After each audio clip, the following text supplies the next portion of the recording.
everybody. This is Empowering Democracy. I'm your host, Joe Firestone.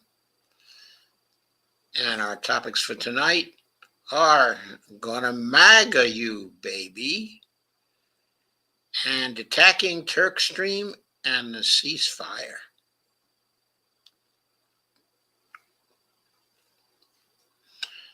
So, we're going to get started with Gonna MAGA You, Baby. And that one is based on a piece by Pepe Escobar,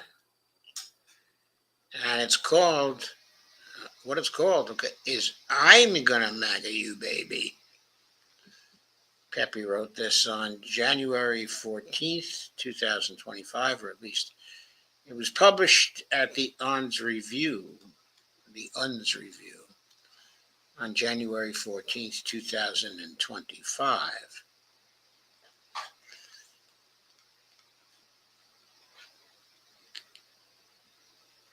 And here's a picture of Donald Trump, resplendent in a MAGA hat, a red tie, striking an Abraham Lincoln pose. I have been joined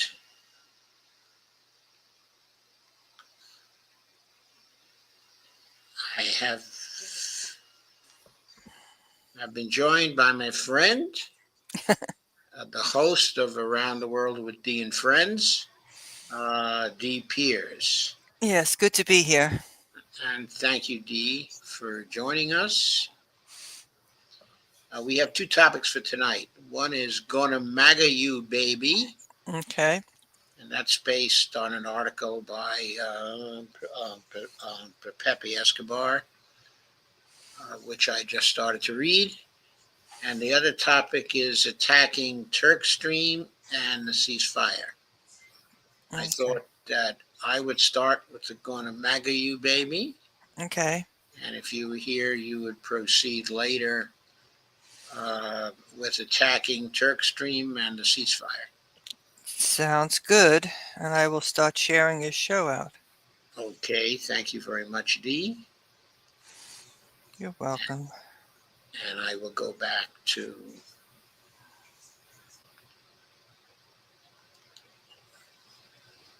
the article.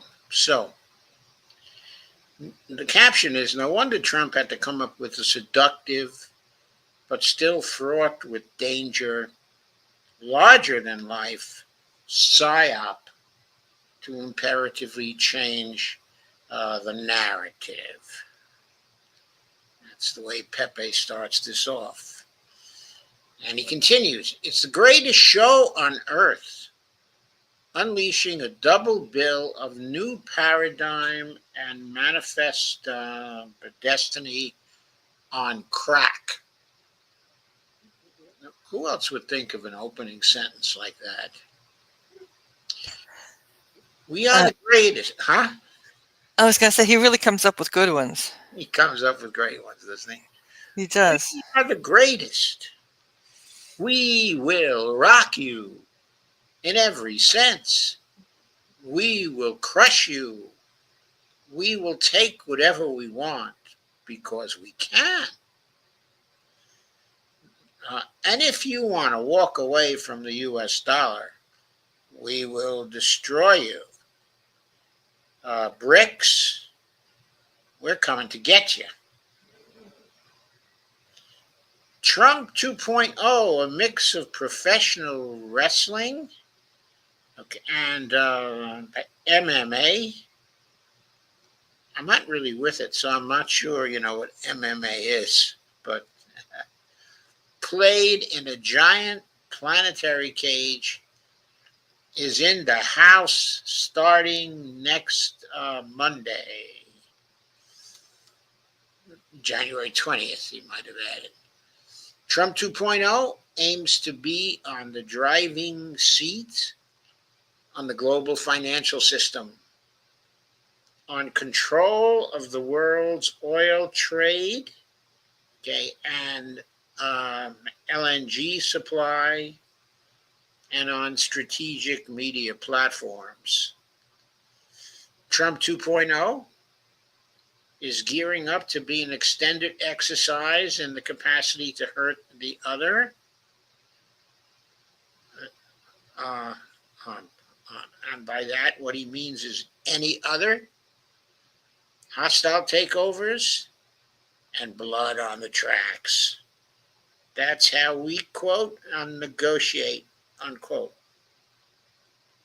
Under Trump 2.0, global tech infrastructure must run on U.S. software, not just on the profit front, but also on the spy front. AI data chips must be American only. AI data centers must be controlled by America only.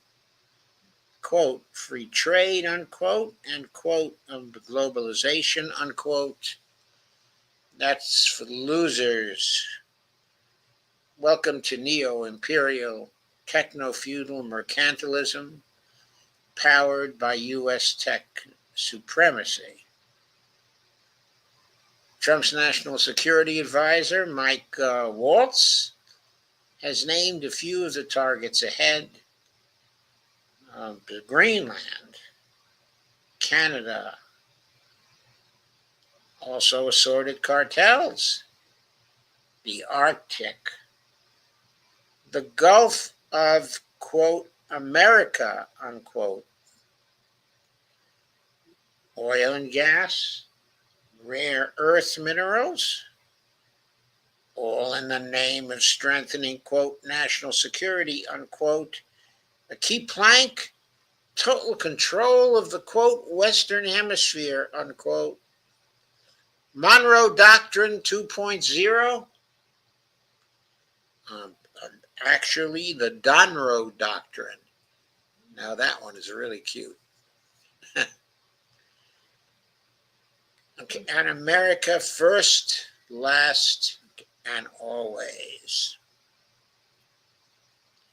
And the next section is called Why the Chessboard Needs to Be Rejigged. I think it should really be rejiggered, but that's okay.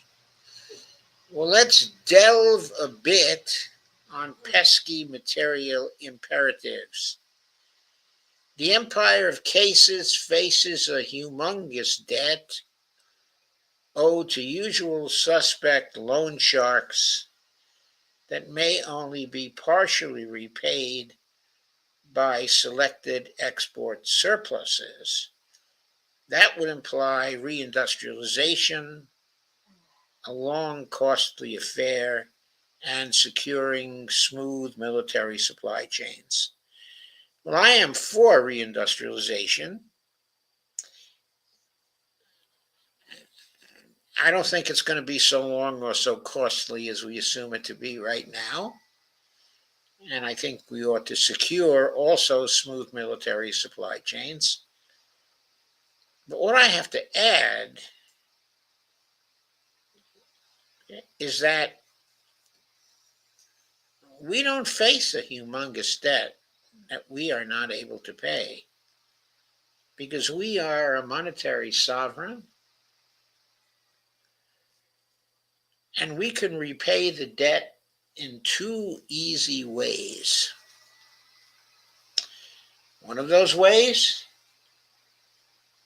is to mint $100 trillion platinum coin.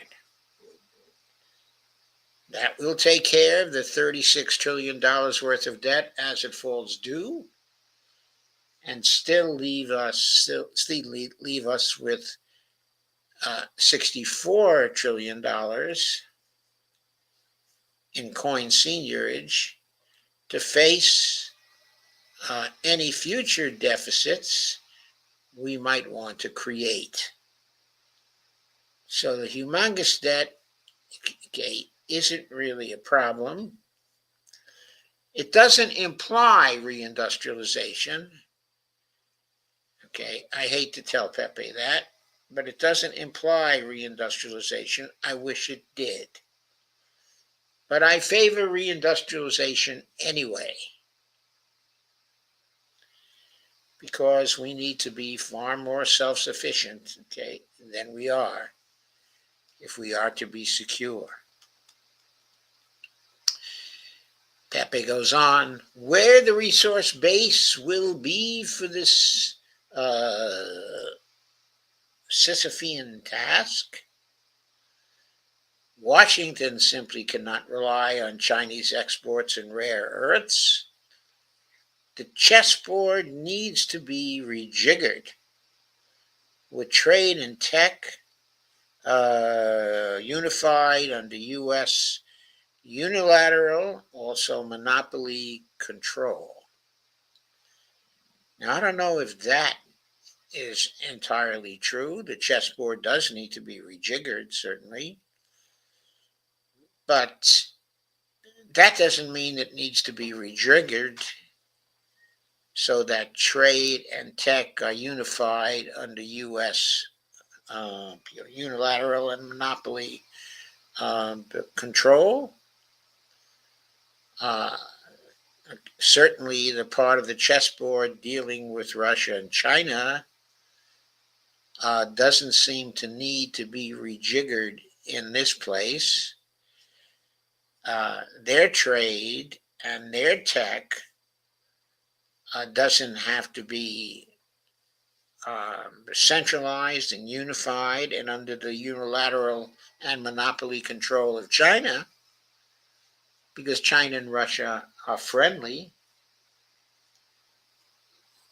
and they can afford to be dependent on one another because they're friendly and they've come to a meeting of the minds.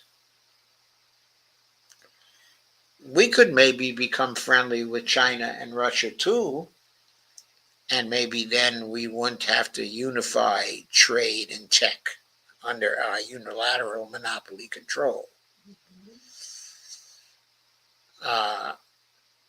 Now, of course, we would need to have certain vital advantages, like, say, certain industries that we specialized in and that we were very good at. But I'm sure that could be arranged if we really wanted to rejigger the chessboard in that way. Plan A so far was to simultaneously confront Russia and China, the two top BRICS and key vectors of Eurasia integration. China's strategy since the start of the millennium has been to trade resources for infrastructure, developing global South markets as China itself keeps developing. Russia's strategy has been to help nations recover their sovereignty, actually helping nations to help themselves on the sustainable development front. I'd say both Russia and China strategies are being very successful and very constructive. Why can't we help other nations to recover their sovereignty? Why can't we help them when it comes to developing infrastructure? We certainly have the skills and the technology to do that. So why don't we forget about financialization and do that? Anyway, Plan A against the concerted geoeconomic and geostrategic strategies of the Russia-China strategic partnership have miserably failed. What has been attempted by the ghastly exiting U.S. administration generated serial, massive blowbacks. So it's time for Plan B, which is looting the allies. They are already dominated chihuahuas anyway. The exploitation show must go on. And there are plenty of chihuahuas available to be exploited. Canada has loads of fresh water, plus oil and mining wealth. The Canadian business class, in fact, has always dreamed of deep integration with the empire of chaos. And by the way, that's us, in case you don't know. Trump 2.0 and his team have been careful not to name names.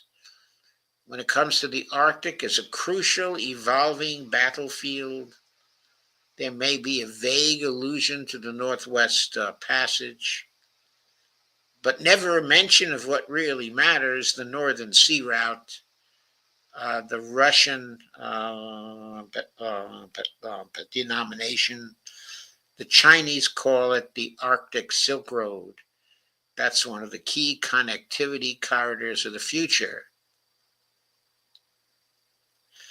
The Northern Sea Route encompasses at least 15% of the world's unexplored oil and 30% of its unexplored natural gas.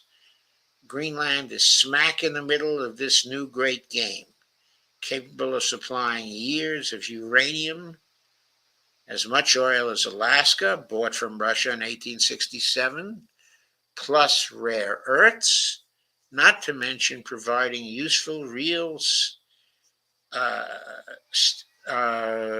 estate for missile defense and offense. Washington has been trying to grab Greenland from Denmark since 1946. That's interesting. I wasn't really aware of that. There's a deal with Copenhagen in place guaranteeing military control, but which is mostly naval. Now Greenland is being revamped as the ideal U.S. entry point into the Arctic Great Game against Russia. At the St. Petersburg Forum last June, I had the privilege to follow an exceptional roundtable on the Northern Sea Route. That's an integral part of Russia's 21st century development project, focused on commercial navigation. Quote, "We need more icebreakers," unquote, and bound to surpass Suez and Gibraltar in the near future. Slightly over 50,000 Greenland residents, only 50,000 of them after all. It's mostly empty space, which already enjoy autonomy, especially vis-a-vis the EU, would more than accept a full Danish exit. Copenhagen actually abandoned them since 1951. Greenlanders would love to profit from vast U.S. investments. Foreign Minister Sergei Lavrov went straight to the point, quote, "The first step is to listen to the Greenlanders," unquote, comparing it to how Russia listened to the residents of Crimea, Donbass, and Novorossiya vis-a-vis Kyiv. What Trump 2.0 actually wants from Greenland is crystal clear. That is total militarization, privileged access to rare earths, and commercially excluding Russian and Chinese companies. Chinese military expert Yu Chun noted that, quote, "soon the long-desired, quote, golden waterway," unquote, of the Arctic Ocean is expected to open, allowing ships to traverse the Pacific Ocean, sail along the northern coasts of North America and Eurasia, into the Atlantic Ocean. As the Northern Sea Route is a key element of Sino-Russian cooperation, that was a quote unquote, it's inevitable that the U.S.'s, quote, "strategic vision is to prevent the establishment of a, quote, golden waterway," unquote, between China, Russia, and Europe by controlling Greenland, unquote. The next section is called Freak Out in the Chihuahua Front. On the wider Chihuahua front, activity is frantic. Assorted Davos / deep state linked elites across the NATO stand from Europe to Canada are in the process of being replaced by new Trump 2.0 affiliated elites. That's indissociably linked to the looting the Allies strategy, the further destruction of the vassal EU economy to strengthen the heart of the empire. In Germany, the AfD's Alice Weidel, pragmatic, intellectually capable, offers a quiet, intriguing perspective. She is stressing on the record that Germany needs to restart importing raw materials and cheap natural gas. Let's reopen Nord Stream from Russia. It opens the tantalizing possibility that Trump and his factotum, Elon Musk — I never thought of calling Elon Musk a factotum — fully realize that Germany is worthless to the U.S. as a deindustrialized backwater, even under the overall framework of a hardcore neoliberal asset-stripping offensive. Of course, Trump 2.0 will extract a heavy price for Germans to get a revitalized nation back. Trump 2.0 at least holds the dubious merit of a relatively realistic reading of the chessboard. Russia, India, China, the Primakov triangle, as well as Iran, have become too powerful to be looted. So the next best option is plunder the Chihuahuas. The blowing up of Nord Stream, as ordered by the Biden crime family, as detailed by Cy Hirsch, was a gleaming starter. The future of NATO in the great American project is now up for grabs. Got to pay up, or else contribution of each member nation should go up to 5% of GDP instead of the current 2%. Talk about 150% price hike. Incidentally, Trump so far has not even muttered the nonsensical expression, quote, Indo-Pacific, unquote. For all practical purposes, Trump is telling NATO to take a hike. In the event of a double NATO-stan annexation of Canada and Greenland, the U.S. may even be able to match the resource base of Russia. Arguably, that's the key rationale for unleashing this new great game. Forget the idea of multipolarity, quote unquote. BRICS, take note.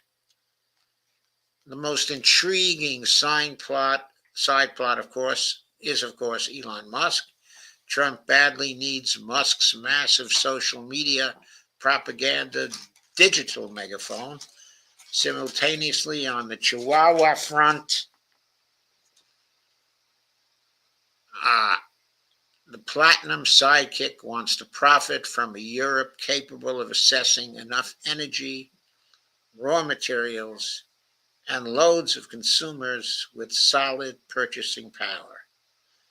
The facts on the ground already spell out the, quote, rules-based international order being replaced in a flash by a no-rules international disorder. After all, international law has already been abolished by the empire of chaos itself. That's bipartisan. When it comes to illegal unilateral sanctions, theft of financial assets, or legitimization of genocide and head-chopping types of moderate rebels. That's a quote-unquote on moderate rebels. Trump 2.0 will be nothing but enforcing a de facto phenomenon, a post-historical disorder, an end of history. That was always for suckers. All of this incendiary chain of events is on a roll, essentially because of one single reason. The empire of chaos lost the proxy war in Ukraine. What remains to be discussed is the modality of the surrender. So it's no wonder Trump had to come up with a seductive but still fraught with danger, larger than life psyop to imperatively change uh, um, um, uh, uh, uh, uh, to change the narrative. And that's it. That is Pepe's brilliant venture into reimagining the whole thing that's going on with the chessboard. That was good. He really delved into it, He and his delved into it and and his terminology, the words he used, he really chooses the right words to really bring out he a point. chooses the right words. And I'm not sure he really fully sees the vision, okay, of Trump. In other words, it may be that Trump doesn't quite clearly see that vision himself, but maybe he needs to read this article by Pepe so he can see the full vision, okay, of what he might want to be doing. You should send it to him. I'm not going to be responsible for that, but it could be that's the vision of Steve Bannon or somebody in the entourage of Trump who has a little bit of imagination. Hmm. But it can be a dangerous vision for NATO Stan, a dangerous vision for Europe, could be a dangerous vision for Canada, and a dangerous vision for Mexico. It's fraught with danger depending on how it's going to develop. I think we have to recognize that. Oh yeah. Okay, it's very, very bold. I'm not sure Trump understands what it means for the Northern Sea Route or competition with the Russians up in the Arctic. But maybe he does envision that. I mean, maybe he does actually see that. Maybe that will come up in his talks with Russia. It's a very interesting thing to talk about. Hmm. So let's see. Uh, I'm not sure I shared this. Okay. I don't think that I did. I think I still have to. So I'm going to take a second and share this and then go to the comments.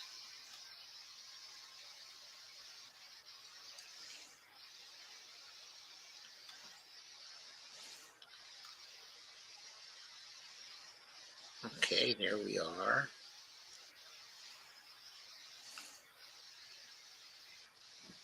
Don't have too many people watching tonight.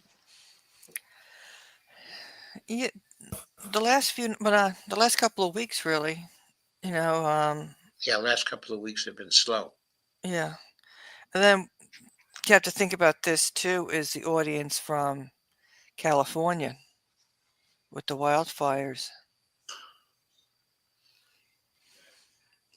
Yeah, I know there's a lot of attention on the wildfires, of course. And there's a lot of attention on domestic matters here in America also now because of uh, uh, the hearings, all the news about the people who are going to be running our government along with Trump. Hmm. But there should still be a lot of interest in foreign policy because of the Middle East. Yes, but also, like I said, you had an audience in California, an audience, say, in LA and different locations you just don't know with people, experiencing the fires. Yeah, I noticed that Stephen Wolfbrand is not here tonight. Okay, I wonder if his area is starting to get into trouble. I hope Well, not. I hope not. Evelina says, "Hi all. Do you see that Chrystia Freeland coming back to step into the premiership in Canada?" Okay, I don't know. I don't know Canadian politics sufficiently well to know whether her obvious affinity for the Nazis inside of Ukraine uh, uh, is able to disqualify her from the premiership. But I don't think she'd be good for Canada. She's neoliberal to the core. So I know enough about her to know that. I've read some of her work, and uh, but boy, she really exposed herself uh, in terms of embracing family ideas. Uh, Evelina says Iran to become a hub for Russian gas and Hmm. products in neighboring countries in Africa. Wonder how long it would take for construction of a pipeline. If they have the Chinese construct it, I don't think it would take very long at all. That's true. Evelina says Christian's awful. I know she's awful. I mean, uh, okay, I'm not going to say she's exactly a neo-Nazi, but I think she's close. So if I were them in Canada, I wouldn't want to have anything to do with her. No. So Dee, would you like to go ahead with Yes. Washington proxies attack Turkstream um, um, pipeline, and then the article transitions into a discussion of the ceasefire in the Middle East. Okay, so you can just put that up and here we go. Yeah, let me get to the top of it. It's a fairly lengthy piece. Okay, there it is. I am sharing it. Okay. Washington's proxies attack Turkstream while Trump takes credit for ceasefire by Mike Whitney, January 15th. There's always something going on, you know? Yeah, there's always something going on. Okay, so here are pipelines coming from Russia,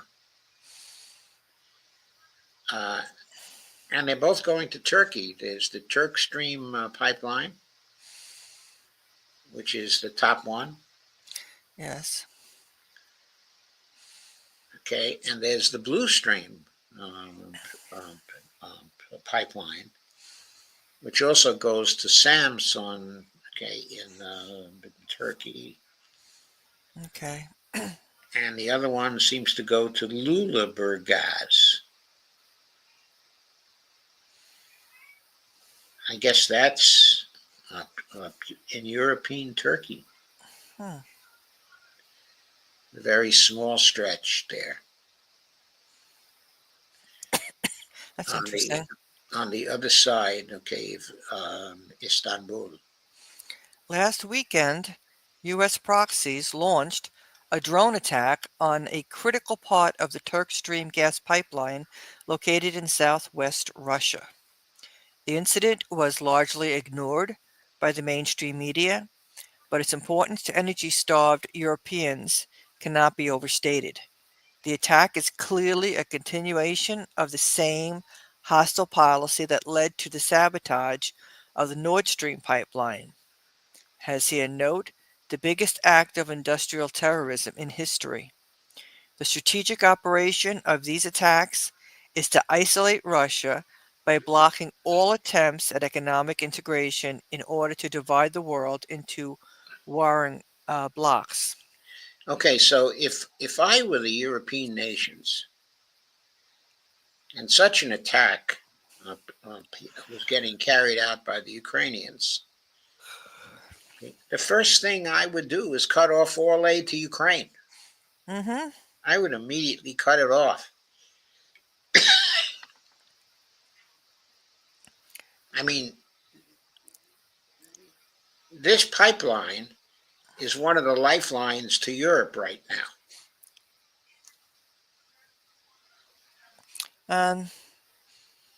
And you got the U.S. proxies. The U.S. them don't care. They don't care. They don't care. I don't care who freezes. Please go on. Uh, this process of decoupling is intended to portray Russia as an emerging threat to the West, thereby justifying Washington's covert operations. This is from an article in the Asia Times. The Ukrainians sent 9 drones to attack a natural gas compressor station in the Krasnodar region of southern Russia. The compressor station was part of the Turkstream pipeline. All the drones were reportedly shut down. There was some minor damage, but the compressor station is operating normally. The pipeline runs from Russia to Turkey, with some gas flows onwards to the European Union.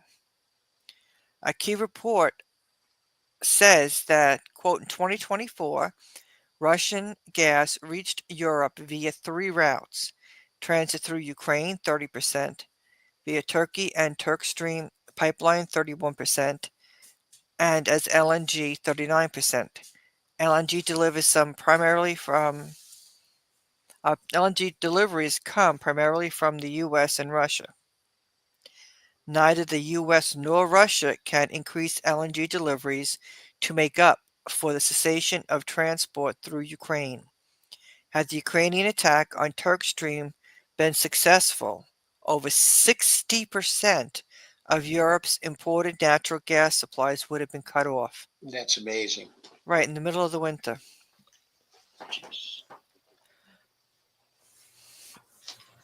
LNG is more expensive than pipeline gas, and there are problems with transport and transmission overland. The destruction of most of the Nord Stream pipelines, the Ukrainian shutdown, and Ukraine's attacks on Turkstream could have very well destroyed Europe's ability to keep its factories running and homes and businesses heated. The economic impact has already driven Germany into a recession and helped force the collapse of the Olaf Scholz coalition government. All I can say is that he deserved it Yes. because we didn't hear a peep from him when the Nord Stream pipeline was destroyed. And he knew very well who destroyed it. Right. And he just went along. Cutting off gas deliveries and attacking pipelines that feed Europe could send Europe into a death spiral. But the masters of Kiev either don't care or alternatively are trying to demonstrate to the Europeans that they better help bail out Ukraine or they will bite the hand that feeds them. Ukraine's Turkstream pipeline attack sends a message to Europe. That's vicious. It is vicious. It is vicious. Naturally, a terrorist threat of this magnitude should have been headline news, but instead, the story was consigned to the back pages where it remains largely unnoticed. I think that's amazing how the mass media here could ignore that. hmm It's just shocking. They're just not performing their function at all. We must assume, however, that if the Ukrainian proxies were not acting on explicit orders from Washington, then U.S. officials would have either rebuked them publicly or threatened to hold them accountable. But nothing like that happened. Instead, the White House shrugged off the incident as if nothing had taken place. That's odd, isn't it? The EU's energy lifeline was a hair's breadth away from obliteration, and the Biden crew didn't show the slightest bit of interest. One can only conclude that their silence is an admission of guilt. In any event, Russia's top diplomat, Sergei Lavrov, was not duped by Washington's performance, nor did he hesitate to identify the United States as a responsible party. At a news conference on Tuesday, Lavrov stated bluntly, "The U.S. does not tolerate competition in any sphere, including energy. They are recklessly endorsing terrorist activities aimed at undermining the energy stability of the European Union. They're encouraging their Ukrainian proxies to disable Turkstream following the sabotage of Nord Stream. Amazing. Mhm. Lavrov's allegations were ignored by the Western media, as were similar claims during the Nord Stream fracas in 2022. Even so, it's worth paying attention to the cavalier way that Washington treats its EU allies, whose long-term economic viability is being sacrificed so the U.S. can inflict a strategic defeat on Russia. That seems like a high price to pay for an objective that delivers no tangible benefit. Here's more from Al Jazeera. Russia said on Monday that it had downed 9 Ukrainian drones that had tried to attack part of Turkstream's infrastructure. The pipeline is the last carrying Russian gas into the EU after Ukraine refused to renew a transit contract that expired at the end of 2024. The halt on that route has further disrupted EU unity on the war, with Slovakia claiming it will cause a crisis and threatening to block EU support for Kyiv. Russia called the targeting of the pipeline, which runs beneath the Black Sea to Turkey before sending gas onwards to Hungary and Austria, and, quote, active energy terrorism. Moscow has accused US-backed Ukrainian agents of sabotaging Nord Stream. The pipeline beneath the Baltic Sea blew up in September of 2022. Russia accuses US and Ukraine of targeting Nord Stream gas pipeline. Al Jazeera. These unprecedented acts of industrial sabotage help to show the desperation of Western elites who see covert acts of terrorism as the only remedy to the erosion of their global power and their accelerating slide towards economic collapse. The sharp escalation of hostilities in Ukraine, the Middle East, and the Taiwan Strait all indicate that U.S. foreign policy mandarins have settled on war as the only remedy to their increasingly precarious financial situation.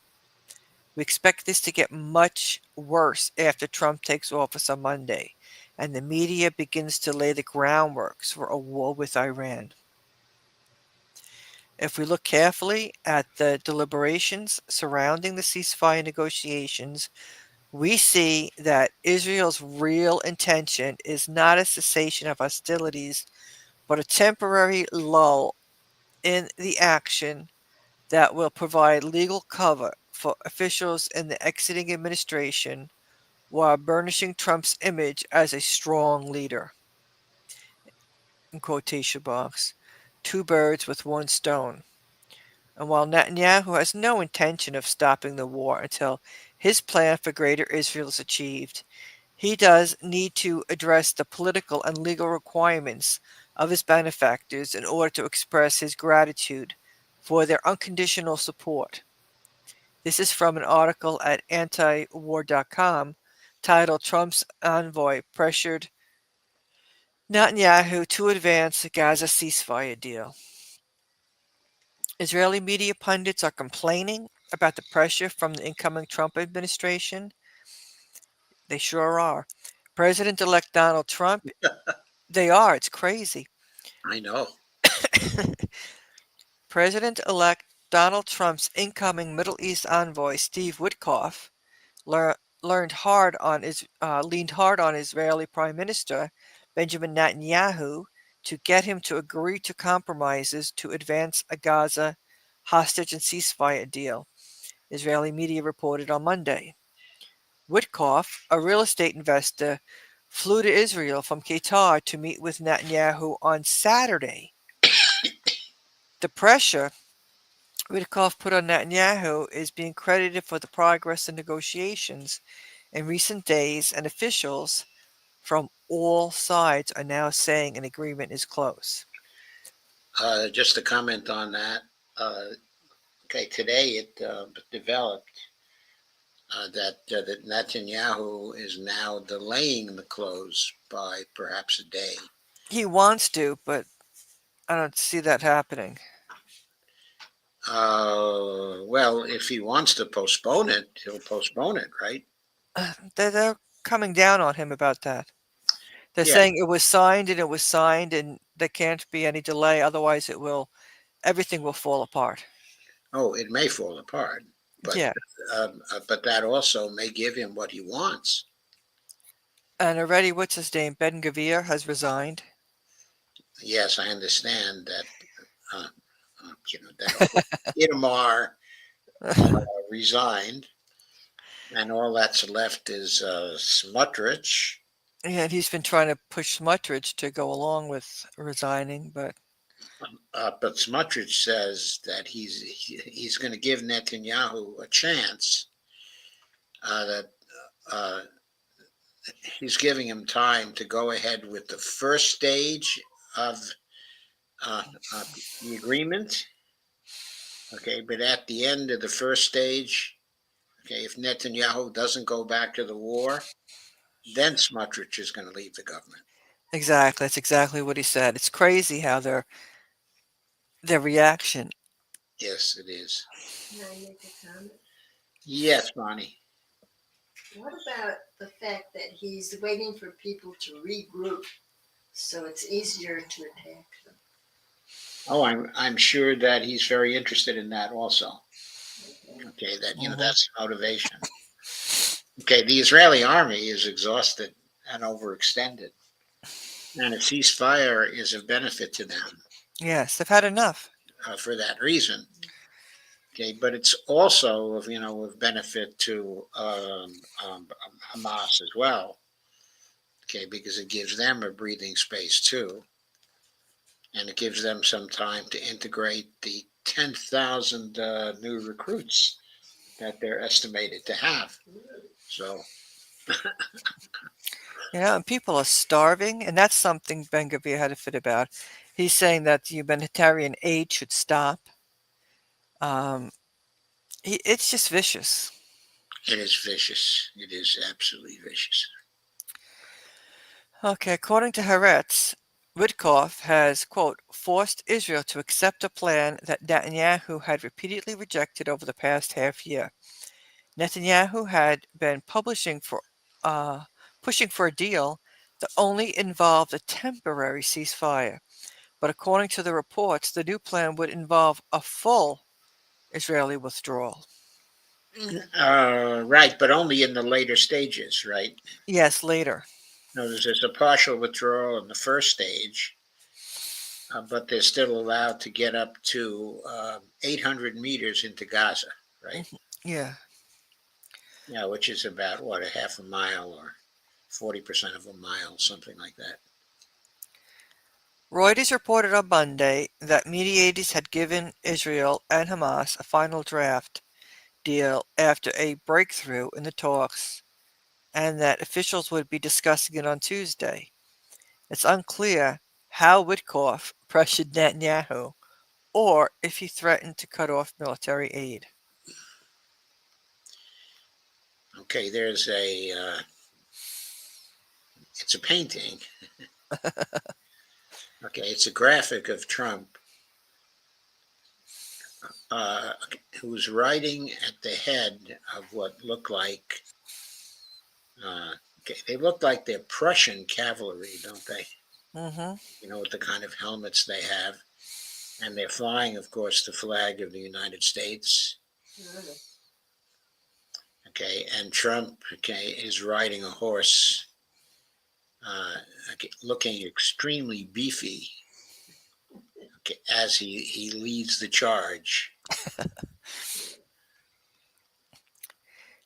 This is nonsense. No one is pressuring Bibi. Least of all, not anyone from the Trump transition team. As anyone who follows politics knows, Israel has a stranglehold on the White House, the foreign policy establishment, and both houses of Congress. Keep in mind that when Biden told Bibi not to invade Rafah last year, Netanyahu thumbed his nose and stormed ahead anyway, with zero consequences. So he certainly didn't cave in to the rookie Witkoff. Okay, Oh, I don't find that convincing. I don't either. Okay, the reason why I don't is that uh, if Witkoff came from Trump and insisted he spoke, with the authority of Trump, then Netanyahu would have been caving into Trump. Mm-hmm. And I find it persuasive that he might have caved into Trump. Okay, because Trump is unpredictable. Yes, that's it. He's unpredictable. And if he says he's going to cut off military aid to Israel, he just might go through with it. Exactly.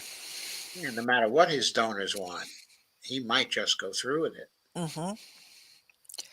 Also, if Trump had actually put pressure on Netanyahu, we would have heard howls of protest from the large gathering of fanatical settlers he invited to his inauguration. But that hasn't happened. Take a Okay, look. I think that's an interesting point. A delegation of extremist Israeli Jewish settler leaders has been invited to participate in U.S. President-elect Donald Trump's inauguration next Monday in Washington, Israel Hayom reported on 13 January. The group will attend the inauguration as official guest and will hold meetings with incoming administration officials and leaders from the U.S. Jewish and evangelical Christian communities. Quote, our objective is to strengthen existing connections and forge new ones. Washington's attention is elsewhere at present. Trump is focused on Greenland, sovereignty matters, not Israel's concerns in Judea and Samaria. Timing is crucial. We must proceed strategically and appropriately, a council official told the Hebrew newspaper. The Israeli settler movement enjoys strong influence in the U.S. Republican Party, and with President-elect Trump, Israeli Prime Minister Benjamin Netanyahu and his settler supporters often compare Trump to the biblical Persian king Cyrus, who helped the Jews return from Babylon to Jerusalem and rebuild the temple. Oh, what a comparison. I know, right? Uh, During his the ancient Persian king Cyrus yeah, was, I think it's fair to say, he was one of the giants of history. A very, very clever person, very inventor, okay, and a great leader, okay, of Persia. It's really insulting to compare Trump to him in a favorable way. But let us go on. oh wow, look at Andy Candy's in the audience. Hi, sneaky listening at work. Still the best show on the internet. Oh, Well, thank you. thank you, Andy. You haven't seen Andy in a long time. I know it's wonderful to see her back. Yeah. During his first presidential term, Trump recognized Israeli sovereignty over the occupied Syrian Golan Heights. Israel has been illegally occupying the Golan since 1967 and occupied additional land there immediately after the fall of the Syrian government last month. Jewish settler leaders anticipate that Trump will help them achieve their goal of annexing the West Bank, which Israel has also occupied illegally in 1967 and forcibly expelling its indigenous Palestinian population. The expectation extends in part from a $100 million donation to the campaign from U.S. Israeli billionaire Mariam Adelson, extremist to attend Trump's inauguration. Ah, Okay, that quote was from the Cradle. yes. Trump is the most Zionist president in U.S. history. He is not going to force Bibi to do anything. The Witkoff performance was designed to convince MAGA supporters that Trump is, quote, the boss. But it's all for show. Trump has already given Netanyahu a green light to, quote, finish the job in Gaza and the West Bank, just as he is already on record saying that Israel should strike Iranian nuclear sites, which is the fast track to a third world war. In other words, Trump will be taking his marching orders from Tel Aviv, just like every other president for the last 50 years. This is from an article at The Hill on Wednesday. Okay, before we go into the article, I'd like to say that this is just an assertion by Mike Whitney. Yes.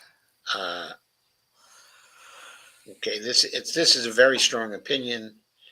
Okay, he may be right, but even though Trump has seemed to be a full-on sort of Zionist,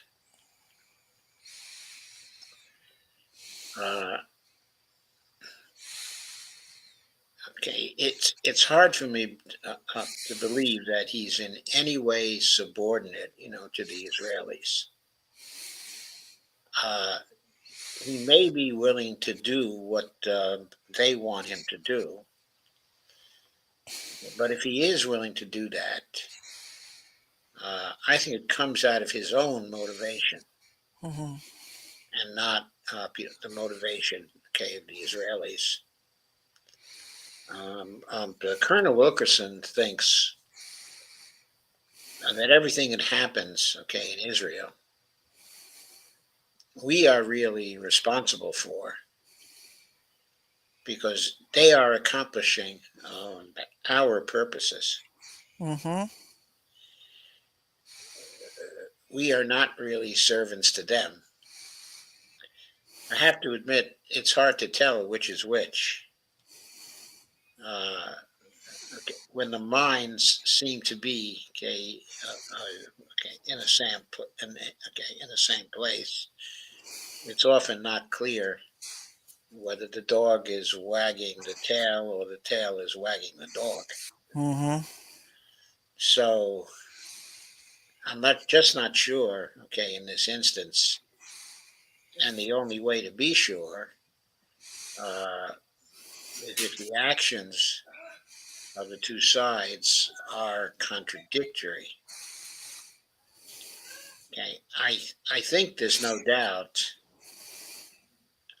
or not much in my mind, that Netanyahu did not want to be forced into the position of this particular ceasefire act.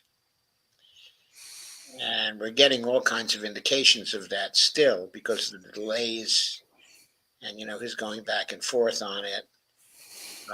He really doesn't like it. It's not something that he embraces. Trump, on the other hand, really wants it because he wants to be the boss. Yes. He not only wants to appear as the boss, he wants to be the boss. Right. Because he's the president of the superpower. Right. And so I don't think he'll be taking his marching orders, from Tel Aviv. I don't think so either. And I'm also not sure that he's going to go ahead and give the Israelis permission to strike the nuclear sites in Iran.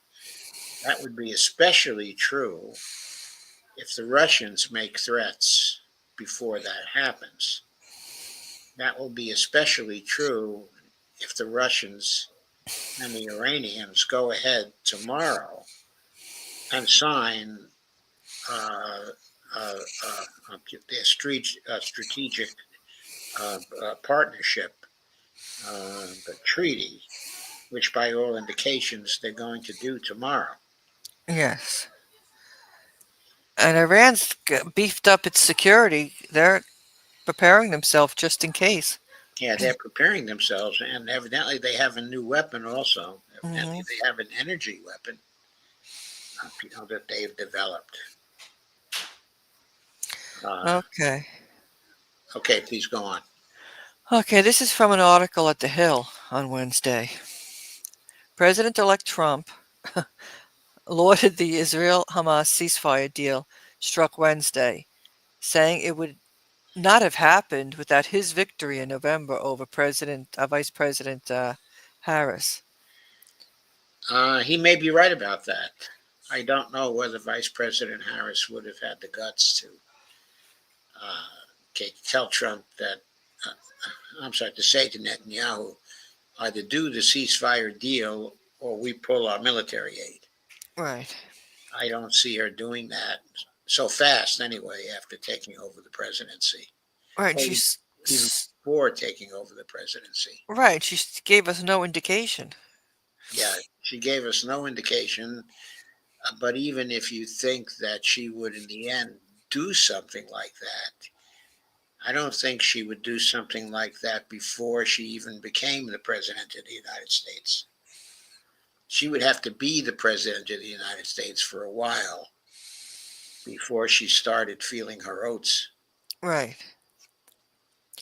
Quote, this epic ceasefire agreement could have only happened as a result of our historic victory in November, as a signal to the entire world that my administration would seek peace and negotiate deals to ensure the safety of all Americans and our allies, he said in a Truth Social post. Trump said his special envoy for the Middle East, Steve Witkoff, worked closely with President Biden's negotiators to reach a conclusion on the deal. Trump said that Witkoff and his incoming national security team, quote, will continue to work closely with Israel and our allies to make sure Gaza never again becomes a terrorist safe haven. Quote, we will continue promoting peace through strength throughout the region as we build upon the momentum of the ceasefire to further expand the historic Abraham Accords. This is only the beginning of great things to come for America and indeed the world, he added.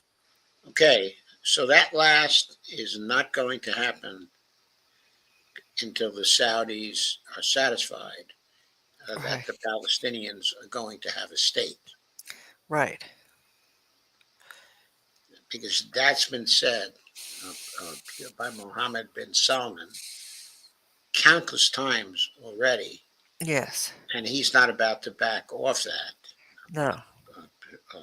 right now, okay? Especially since Saudi was stronger than it was, since it's now tied to BRICS. Hmm. He's been playing to have an alternative to the United States, and he's got one now. Yes, he does. To make him more stubborn about this. I don't think Trump is just going to be able to go ahead with the Abraham Accords. He's going to have to satisfy the Saudis first. Trump had warned of all hell breaking loose in the Middle East if Hamas did not release hostages before he is sworn into office on Monday. Trump, my presidential win, led to Israel-Hamas ceasefire, and that was the Hill. Obviously, this political stunt was concocted some time ago with the intention of inflating Trump's image as a strong and sage leader. The whole production appears to be a remake of the Iranian hostage crisis, in which Tehran was persuaded to hold onto the hostages until Jimmy Carter left office. That made Reagan look like a big-time hero who scared America's enemies into submission. This silly ceasefire kabuki is just too similar to the original version to be anything more than a public relations fraud. What it tells us is that the puppet masters in Tel Aviv want to pump up Trump's public approval ratings before he drags the country to war with Iran. Okay. I think that theory, is interesting. Okay, but I think the analogy is um, simply faulty. Okay, because in this case, the person in the middle of this is Netanyahu, Yes. and he has to be brought into agreement. Okay, um, um, um, in the Reagan case, both sides, okay, were in agreement that they would do a deal. Right. Reagan, okay, had come to agreement, with the Iranians that he would do a deal, and all they have to do is wait for him, okay, and then he would give them a better deal. Mm-hmm. That was the situation there. But in this situation, it's Netanyahu and the Israelis, who were right in the middle of it. And they did have to be dragged, kicking and screaming, I think, by Trump into this Mm-hmm. deal. Okay, I've got to head over to my show. Okay, I will be there shortly. I don't think there's too much of this left, but I will certainly finish it up. Alrighty, thank you. Okay, and thank you. Okay. It's worth noting that Israel has not yet driven the Palestinians out of Gaza, which means the conflict will persist for some time to come. This is why we should ignore the ceasefire smokescreen and focus on developments in the Sinai, which is the only area big enough to accommodate uh, uh, the 2 million people who would be refugees. Check out this excerpt from an article at the Cradle. Quote, as Israel accuses Egypt of military buildup in the Sinai Peninsula, tensions between the two states are reaching a boiling point. Israeli officials and allied neoconservative think tanks are now actively escalating, uh, okay, uh, um, actively escalating rhetoric, alleging Cairo's breach of the peace treaty while hinting at Tel Aviv's ambitions to expand into Egyptian territory. September 2024, the Washington based Foundation for the Defense of Democracies, FDI, published a report accusing Egypt of allegedly aiding Hamas through tunnels leading into Gaza to enable the Palestinian resistance movement to build its military capabilities. The charges are a stretch, given Cairo's long-held acrimony towards the Muslim Brotherhood, the linked organizations. This comes from normalizing expansion. This quote, Israel sets its sight on Egypt's Sinai. That was another article from the Cradle. And here's a picture of the Great Wall, the border wall, okay, with Egypt. People walking alongside the border wall. Quote, Hamas tunnels, unquote, is favorite Israeli justification for bombing hospitals, mosques, schools, universities, and civilian infrastructure. Now we expect it will be used to breach the water and drive the Palestinians into Egypt. Here's more, quote, in September, Israeli military analyst Alon Ben David admitted on Channel 13 News that, quote, no single open tunnel has been found in the Egyptian territory. No single usable tunnel has been discovered under the Philadelphia corridor.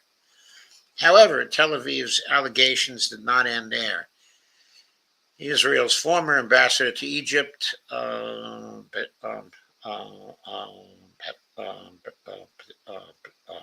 David Govrin, has now accused Cairo of violating the normalization treaty by strengthening its military presence in the Sinai. He was quoted by Yedioth Ahronoth.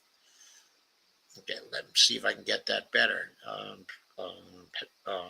Yedioth Ahronoth as saying, quote, after all these years, and even after 7th of October 2023, questions remain about Egypt's genuine recognition of Israel within its 1948 borders.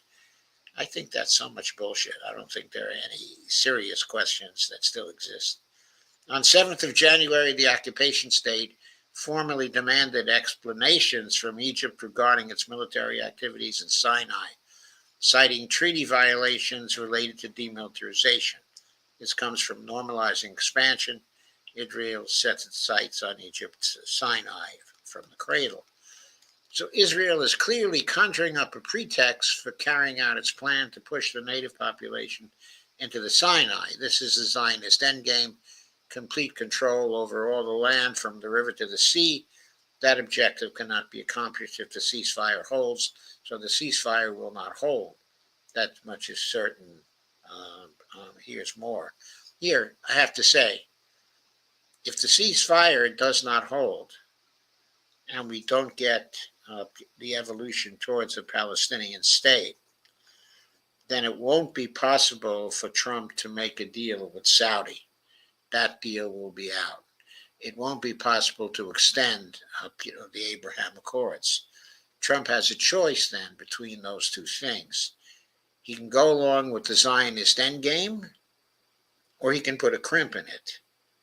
If he puts a crimp in it, he can get a deal with the Saudis.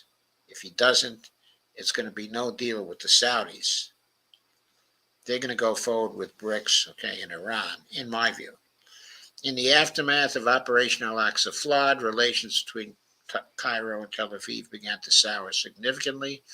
The occupation state initially proposed that Egypt facilitate ethnic cleansing via mass expulsion of Gaza's population to Sinai, creating a buffered zone between Gaza and occupied Palestine. President Sisi outright rejected the plan, sparking further tensions.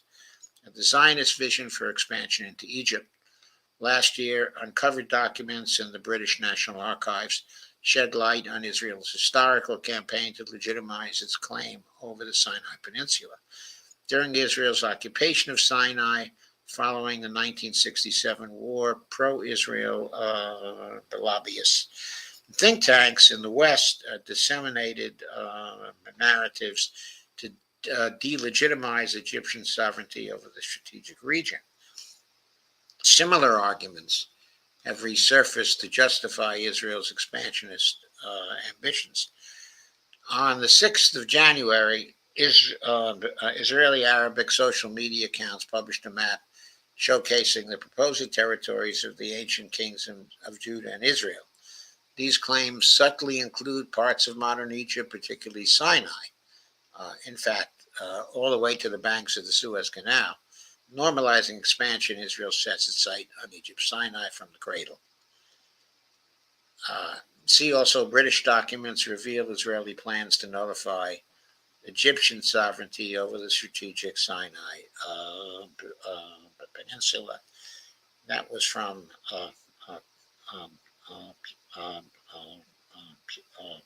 the Middle East Monitor. Now all this is true, but it does conflict with the fact that in the peace treaty with the Egyptians, the Israelis willingly gave up Sinai and wanted to give Gaza up over to Egypt. But Egypt refused to take it. They didn't want Gaza.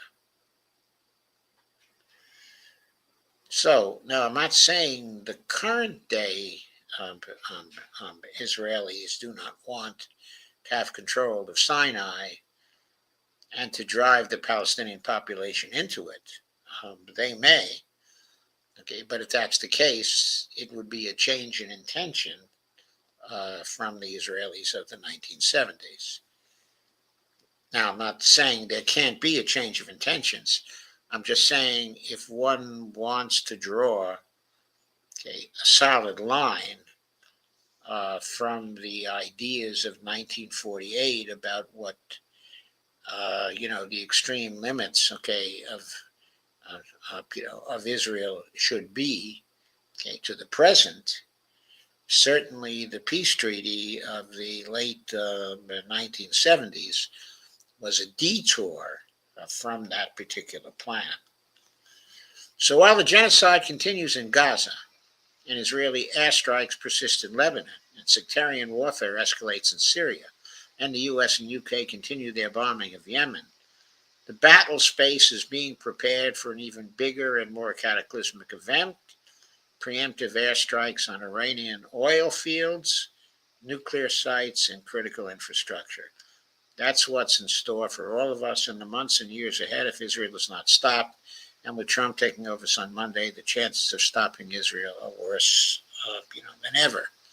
Well, here I have to reply, in a negative, that if there are preemptive airstrikes on the Iranian oil fields, then the Houthis are sure to destroy the Saudi oil fields with their missiles, in retaliation. And the Iranians themselves, are going to block the Persian Gulf, and prevent any oil from going anywhere in the world. This is going to be devastating for the world economy and for the U.S. as well. In other words, doing preemptive airstrikes on the Iranian oil fields and nuclear sites and critical infrastructure is going to be suicidal. And people contemplating that have to take into account also the missile power of Iran, and also the possibility that there might be preemptive airstrikes by the Iranians, on Israeli air power and on the settlers, in Israel.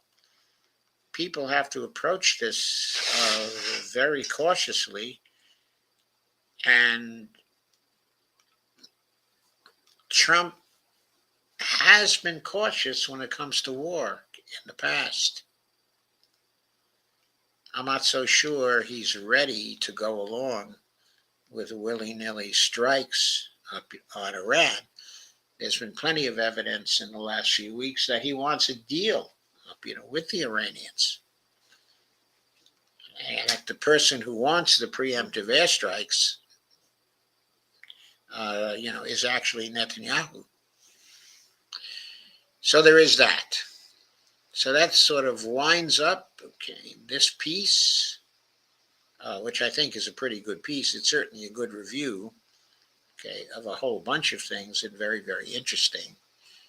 And I was glad to see it, but of course, I don't agree with it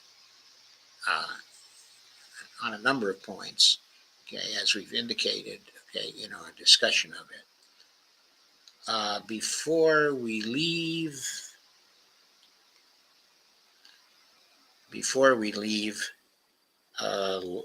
let us see. Andy says, "Hi, sneaky listening at work, still the best show on the internet." Well, thank you very much, Andy. I'm certainly also glad to hear that you're back at work, because the last time we heard from you, you were quite ill, as I recall, in the hospital. So I'm glad that you're well enough to be at work, and I'm glad you still think this is the best show on the internet. So anyway, thank you everybody for coming. I'm going to go over to Dee's place right now to help her. So thank you all very much for coming. And I will see you on Saturday when I will be on, at 9 o'clock. And probably I'll be on with Dee as well, because she generally comes on with me now for these streams. So thank you very much. I'm going to end the stream now.